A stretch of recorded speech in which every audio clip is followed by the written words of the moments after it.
Morning. আজকে আবার ব্লগটা শুরু করলাম ছাদ থেকে, কারণ আজকে রান্না করতে এসেছি আমি ছাদে।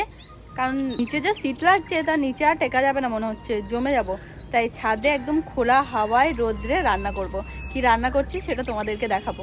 রান্না বসাবার আগে আমি ছাদটা পরিষ্কার করে নিচ্ছিলাম, তারপর যে সমস্ত জ্বালানি এনে রেখেছি সেগুলোই ঠিক করে নিলাম উনুনের সামনে, যাতে প্রবলেম না হয়। সব ঠিক করে নিয়েছি। এই উনুনটা আমার রান্নার ভিডিও যখন শ্যুট করতাম তখন বানিয়েছিলাম, তো উনুন আমার ঠিক হয়ে গেছে। রান্না করবো, অনেকেরই পছন্দ চিকেনটা আমি একটু অন্যরকম করেই রান্না করি, সেই রেসিপিটা তোমাদের সাথে শেয়ার করব। তো চলো, একটু পেপার দিয়ে জাল ধরাবো। প্রথমে হাওয়া দিচ্ছে, ধরে যাবে। কাল খুব ভালো জ্বলেছিল উনুনটা।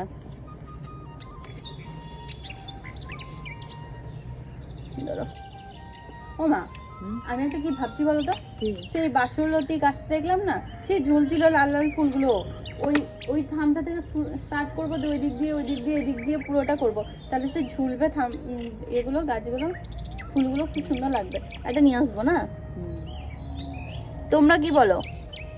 ভাই ওই সাইডটাই, ওই একটাই রয়েছে, একটাই দেখা যাচ্ছে। আমি সব পিটুনিয়া লাগিয়েছি সাইডগুলো হ্যাঙ্গিংয়ে, কিন্তু পিটুনিয়ার ছিঁড়ি ছোপ্প নেই। জ্বলছে না কেন আজকে? কালকে যে কত তাড়াতাড়ি জ্বলিয়েছিল। ব্যাকগ্রাউন্ডে দেখো কত ফুল ফুটেছে, কি সুন্দর লাগছে গো। এবার চলো রেসিপিটা শেয়ার করি। প্রথমে এই সরষের তেলের মধ্যে দিয়েছিলাম তেজপাতা, এলাচ, তারপর দিয়েছি পেঁয়াজ, তারপরে দিয়েছি সমস্ত রকম মশলাটা কষিয়ে নিয়ে দিয়ে দিয়েছি চিকেনটা। আগে থেকেই দই দিয়ে আমি মেখে রেখেছিলাম, এবার শুধু ভালো করে কষিয়ে নেওয়া পালা। ব্যাকগ্রাউন্ডটা তো দেখলে দারুণ বানিয়েছি, আর আমার খিদে পেয়ে গেছে। অনেস্ট বলছি, আমার খিদে পেয়ে গেছে। আমার না চিকেনের আদা রান্না যেটা হয় না, সেটা খুব ভালো লাগে। মানে অর্ধেক রান্নার পর আমি এক পিস তুলে খেয়ে নিই।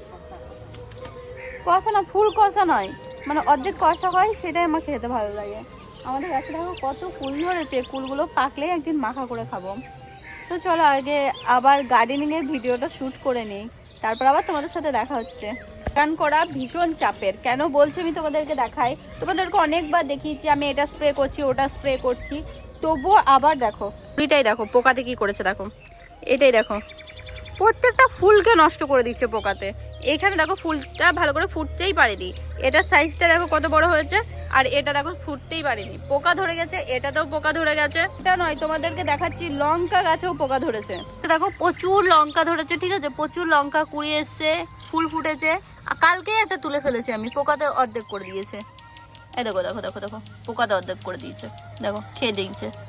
এগুলো কি ঝাল নয় না? পোকাদের ঝাল লাগে না? তোমরা যদি কেউ একটু হেল্প করতে পারো যে কি স্প্রে করলে যাবে, তো আমাকে জানিও। আমি একটারে স্প্রে করেছি, রোগা স্প্রে করেছি, নিম অয়েল স্প্রে করেছি, আর কি করলাম গো মা, কাকা স্প্রে করেছি, সুপারসোনাটা স্প্রে করেছি, 5 থেকে 6 রকম স্প্রে করেছি, তাও যাচ্ছে না। মানে যাচ্ছে আবার চলে আসছে, যাচ্ছে আবার চলে আসছে। তো কি এমন স্প্রে করলে একদম চলে যাবে আর আসবেই না? তো প্লিজ তোমরা একটু জানিও। মাংস কষা আমাদের হয়ে গেছে, এবার এখান থেকে এক পিস আমি তুলে নেব। এটা ওরে তুলে নিচ্ছি, এটা নেব। চলো এবার এটাতে জল দিয়ে দেবো।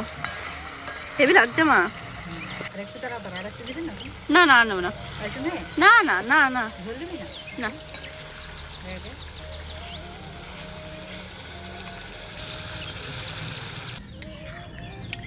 এবার অনেকেই বলবে বেশি জল দিয়ে ফেলেছো। না না, বেশি জল দিইনি, কারণ চিকেনের ঝোলটা আমি খেতে পছন্দ করি, তাই আমি একটু বেশি জল দিয়ে রেখেছি যাতে আমি ঝোলটা খেতে পাই। সাথে যদি রুটি থাকে তাহলে মাখা মাখাটা ভালো লাগে, আর যদি ভাত দিয়ে খাই তাহলে আমার এরকম ঝোল ঝোলই ভালো লাগে। Heavy heavy heavy tasty, heavy. চলো এবার কাজগুলো করে নিই, তারপর আবার তোমাদের সাথে দেখা হবে। পিসি পাটিয়েছে পেঁয়াজ পাতা আর ধনে পাতা করি। চিকেনটা কেমন লাগছে দেখতে কমেন্টে অবশ্যই জানিও। টাটা।